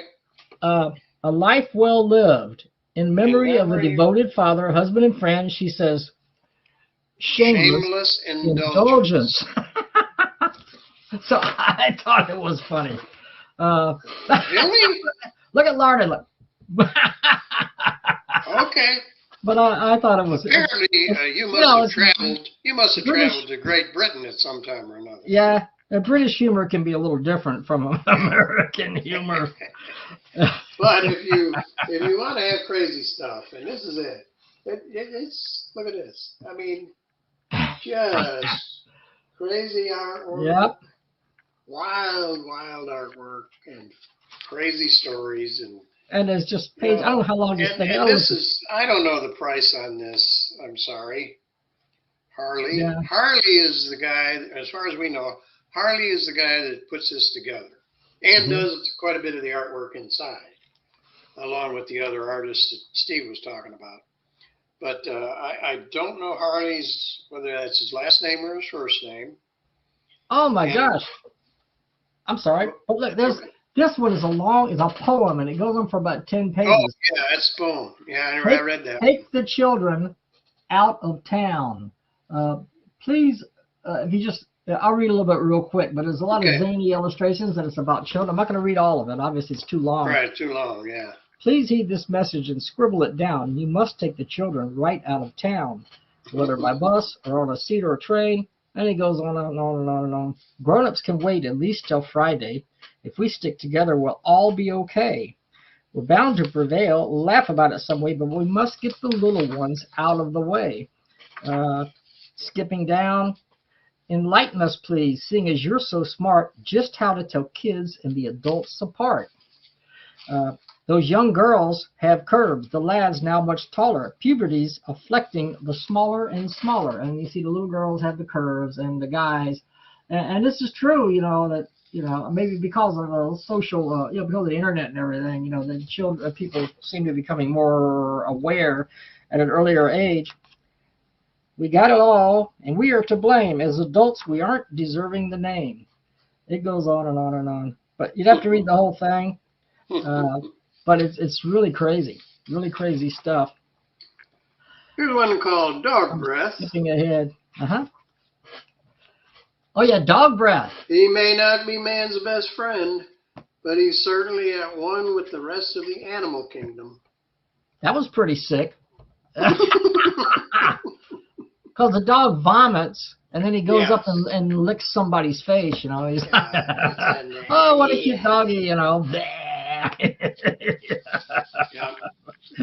But there's so much stuff in here. So much. I mean, I wish I knew the price of this, but it's not cheap, and it's probably in pounds. Yeah, if you're watching this, let us know what the price is. Harley. See if you can tell us the USA dollars equivalent of this. Right. And I think you can buy this from Lulu Printing. That's where mine came from. Direct from Lulu Printing. Okay. Well, you could just go on Lulu. Just go on Lulu. You and may look be it able up. to go on Lulu. I think I think I have the information for Lulu that he sent, and I'll put that in there because I think that's where you have to get this. Yeah. And that would be in the United States. So you would get this a lot quicker by going. A lot of great artwork, and it's you know, it's different. It's different from what we see over here. Oh, There's a lot of strange and abstract and far out artwork here, but something about the British sense of humor and the British style. Just different. Just, you know, but we appreciate it. We do. It's wild, but so you know. There you go. Ugly Mug, number 7. We reviewed number 6 a while back. And, we had number 6. Yeah. In fact, the story on number 6 was kind of interesting because he sent Steve one and me one, and they had been soaked in water. Something happened, man. Could not open them. I mean, the pages they were stuck completely together. waterlogged. It was like somebody dug it right out of a swamp.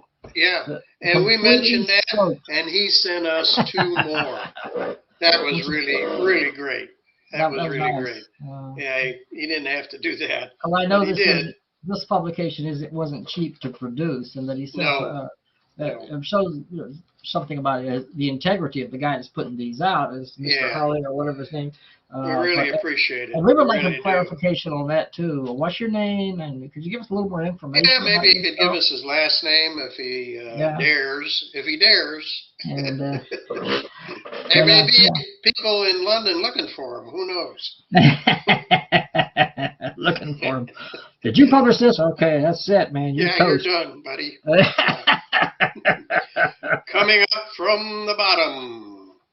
Bum, bum, yep. Bum, bum. Okay, look. Last thing. Start your day the Ugly Mug Day. This is right at the beginning of the book. There you go. First things first. That's the hangover dealt with, and he has paracetamol and acetaminophen. Well, in the United States, paracetamol is called Tylenol. I know that because I'm a pharmacy assistant. There you go. Morning after pill. He's taking a morning after pill. Just to you never know what you did the night before. Blood pressure medicine. He's like turning up the whole bottle. Yeah. Vaccinations are topped up. He feels good, and so he's going on down the line. A quick scan of the headlines. This is how you start their way in a day in an ugly mug way, and on and on and on. And he gets to the end. He says, it goes to the refrigerator. Beers in the fridge for later. Cocktail glass. Cocktail glasses are chilling. Soup on the stove. Now we're ready to go. And that's how the book starts. So you're in for a ride. Right there at the very beginning of the book. Right. He lets you know. So this is crazy, and I love it. Ugly mug. Yeah. So okay. I tried to bring this up before, but I didn't. It wasn't successful. Who could it possibly be? Here it is. And guess who's on the cover of Cranium Frenzy this month? That looks like the Human Torch version of Morty the dog. Yep. That's who and it is. Does correlate to a story on the inside. Yeah. Yes, it does. There's Morty the dog. Morty the dog is on the cover. Also, we do have on the back, we'll get to this in a minute, I'm just going to warn you, we have the Buttercube Brothers, the West Coast Buttercube Brothers, on the back. The immortal Buttercube Brothers. And we'll go over that. Don't want you to miss that when we get to it. So stay tuned. Steve Willis, a creative genius, zany, as irreverent as ever. Didn't expect to get this one so soon after the last one. I know, this was pretty quick. Yeah. Yeah, this was there pretty it is. This is issue number 22, by the way. Number 22. Mm-hmm. And it starts off with walk like Norm. Now, Norm has... Nothing normal about Norm. No. Pigs for feet, you see, and they grew pretty darn big. It turned into like one pig for 2 feet. Yep. And then over here, boink, they disappeared. And I don't know what's going on with the rest of these panels. Well, his feet fell off. Now, yeah, the bottom part of his feet. Oh, he got a tree full of feet. Yeah. Right, his feet start to grow and intertwine, and they create. They grow into a tree of human feet. See, when they fell off, they must have kind of went under the ground a little, like seeds. Right. And it did grow a tree that has feet on it. Human feet, and the guy's looking at it. Yeah. And he's thinking, well, I need some feet, so he plucks a couple of the feet off. He gets, and puts them on. And there you go. You got him on there, and he's pretty much good shape after that. Good to go. Yeah.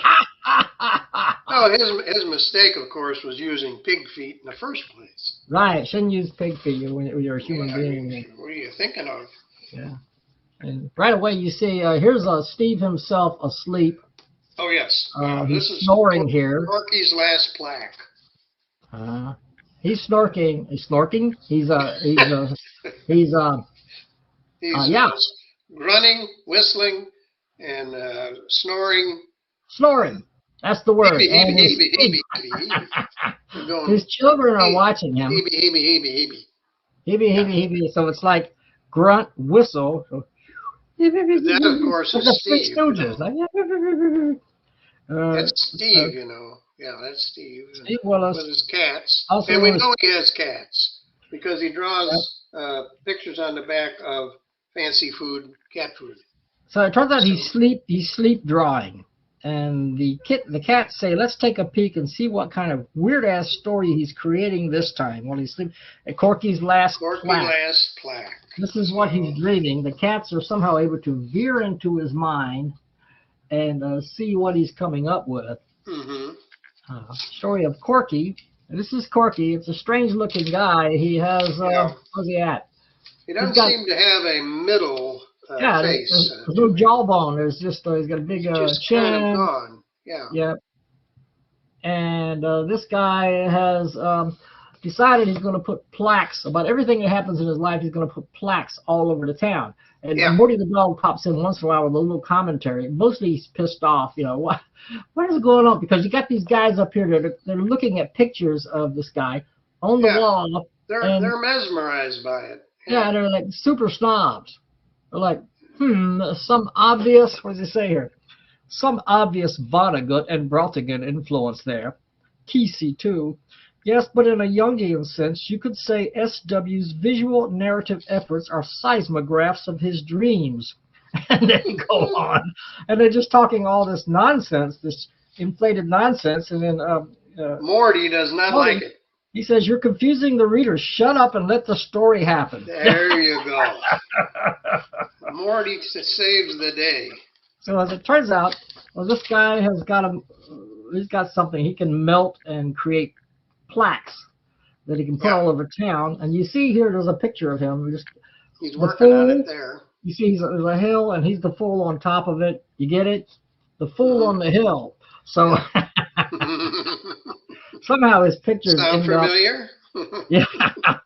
Little Beatles reference there. Yeah. And somehow his pictures end up on the walls, and these guys keep coming back. These snobs keep coming back. It's crazy. Is SW basically describing his own social role in the isolated rural hamlet of McCleary? Maybe he thinks he is the hamlet of McCleary, Shakespeareally thinking. They just go on and on. And then, of course, It's a Morty, long story. It goes until right Morty back can't take it. Morty, shut up! Yeah. It goes all the way to page 13 here. So It it's goes a on and long on. story. Yeah. Some of the plaques he puts out, so people start finding plaques. On the corner of 4th and Washington, he left a plaque, and it says, this was the first place I saw a person vomit in public, circa 1965. She was a young woman who was blonde. And I can skip ahead here. Here's another one. In apartment 12G, in front of an apartment complex, he puts the plaque on the ground, and he does drill, so he drills them in there. In apartment 12G, I once witnessed the grandson of a famous man in the movie industry light his own farts in a spectacular manner. So there he is. There he is. With a drill, and he's putting these plaques down. He puts them down all over town. In a way, and it's funny that I should say that. It's funny that I should say that because Steve Willis puts his material, as you told me, all over town. That's why phone booths and stuff like that. Yeah. And I got to these show guys, you this. Yeah. Go ahead. Oh yeah. If you finish your thought, but I got it. That's a good one. This is called "Keep Looking Up." Keep looking. You see the second panel. Mm-hmm. Third panel's okay. The fourth panel. Fifth panel's okay, but in the last panel, the sixth panel, this guy did not look up, and the P from looking up fell right on his head. The You see P that? fell through all those panels and It fell landed through on every him. one of those panels. It said keep It fell looking on up. his head. It tells you exactly what to do, but the dope didn't do it. That's just genius. The way he has it, each panel opens up and he falls through and he falls through and he falls through. All of them, yes. I mean, that's just brilliant.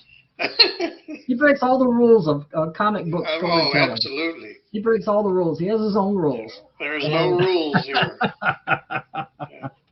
Yeah. Well, like I say, well, I could just go on. I could go back to the stuff we and could compare show it it to all, Steve Willis' real life, but there's so I hate much to here. show everything, because that'll ruin it for you. I would like to show the West Coast Buttercube Brothers, though. Of course.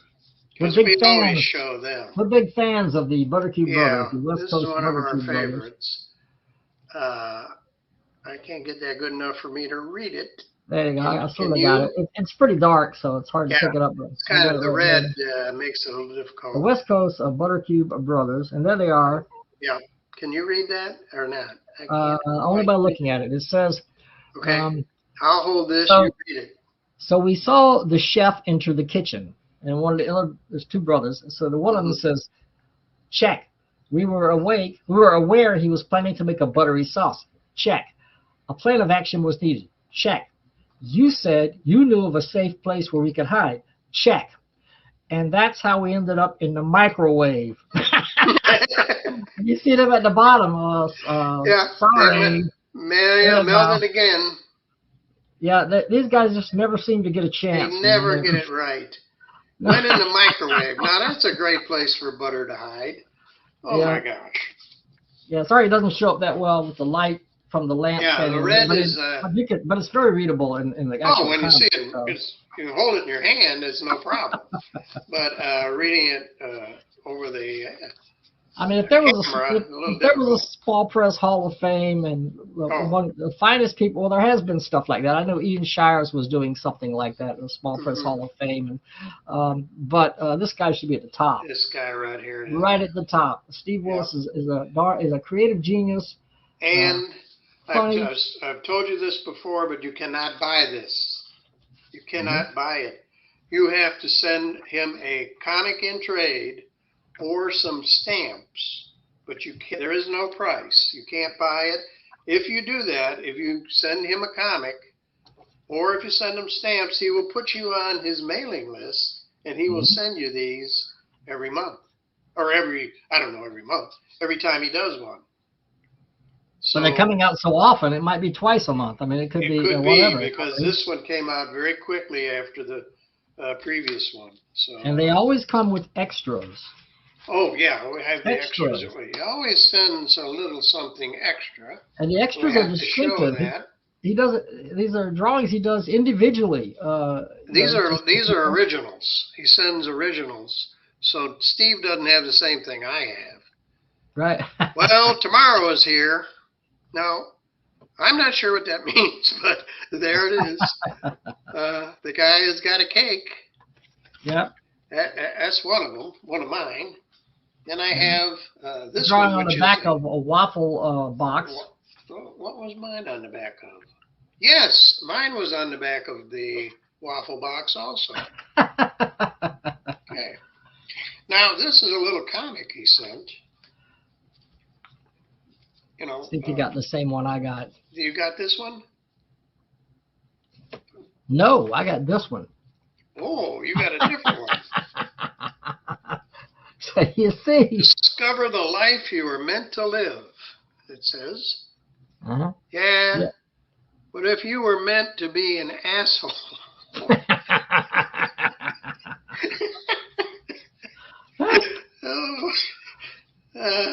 It just goes on and on. Uh-huh. Yeah. The Trinity of Reality Game Show. Let me get my fingers out of the way. I can't get my fingers. He comes up with so many ideas. He's got ideas just overflowing. Mental reality door, number one. Number one. A mathematical door, number two. And physical door, number three. Physical reality door, number three. Okay. The guy's like, He doesn't know what to do. Yeah. And then the last page, which doesn't connect to anything. 10-4, good buddy. I don't know. Yeah, they're all just whimsical. Yeah. The reserved and inscrutable frog had many surprises in store. But he doesn't go any further. He doesn't tell you what the surprises are. Nothing else happens. He just lets you think about that for a while. Yeah. Does it open up? No? Yeah. It does. Hello, yeah. Okay. Hello, how are you this morning? I'm here to ruin your life. And there's this guy. Big eyes and a big smile. I mean, it just goes on and on and on, you know, with all this stuff. I even got a pack of matches here. Oh, really? Oh. Yeah, he sent me. Light it on fire. We got a pack of matches. His matchbook comics. Matchbook. Yeah.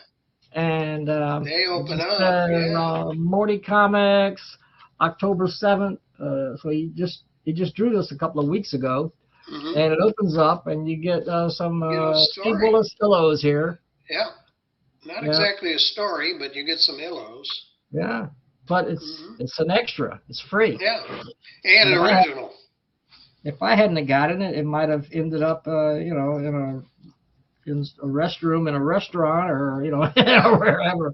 What are you looking at? I have one there. What are you looking for? My equilibrium. So you can see, folks, we love Steve Willis. We love him. Yeah. He is the best of the best. And he always corresponds with us, too. He sends us a little letter. I send him a letter. Yeah, that's his Bless letter. His heart. Yeah, I got another letter here. Mm-hmm. Yeah, he always does that. Yeah. He's not on the internet, so. No, he's not on anything. He's just on paper. So when you get something from Steve Willis, that's the real deal. The real deal. It's not copied and pasted from somewhere else. Other than the book, these are originals. This is drawn for me. There's not another one like it. So that's original artwork. There you go. So hope to see more from Steve soon, and all the other guys. We really had some good books. Some stuff with. And we've got word that we're getting a couple more in the mail, so it won't be too long. We'll be back up, and we're going to think about interviewing somebody. I don't know who exactly. Maybe Byron Black, maybe not. But we're going to think about it. I mean, if you'd like to be interviewed, you might just drop a slide and say, hey, you want to talk to me? Well, I don't know if we have time. You know, we'll see what happens. I mean, yeah. Well, you can request it, and we can turn you down. That's not a problem. I didn't mean that came out wrong. Yeah, we'll interview if we have the time. You know, I didn't mean it like that. We're pretty important. What I'm saying is there's a lot of people out there who deserve to be interviewed. There's a lot of great talents out there. We could never interview them all. The interviews we've done so far, we've found that everybody has something to say. Everybody has a story, and not just the stories they put down on the comic book page, but a life story about what led them up to it, and what got them all involved. Didn't Rod Stewart say that? Everybody has a story? I think Rod Stewart said that. Something like that. Everybody has a... Yeah, everybody has something, a story. Everybody has something. A picture. Everybody has a picture. Maybe everybody has a picture. I forget something what it was, like but it was something like that from Rod. Why can't I remember that? And I'm a Rod Stewart fan, too. Yeah, I like Rod Stewart. We'll figure it out. You can tell us in the comments below. Yeah, whatever Rod Stewart said. We agree. Okay, we're going to wrap this nonsense up before it gets too long. And we'll get this up as soon as we can. This is a recording, so we will get this up to the YouTube channel just as soon as we can. Every picture has a story. Every picture has a story. There you go. That's it. That's the story of Small Press. Has a story. Don't it? Yeah. Every picture has a story. Press. Don't it? Theme song from Small Press. All right, I'm going to shut it off. So we're going to say goodbye. Adios, folks. We'll see see you next time.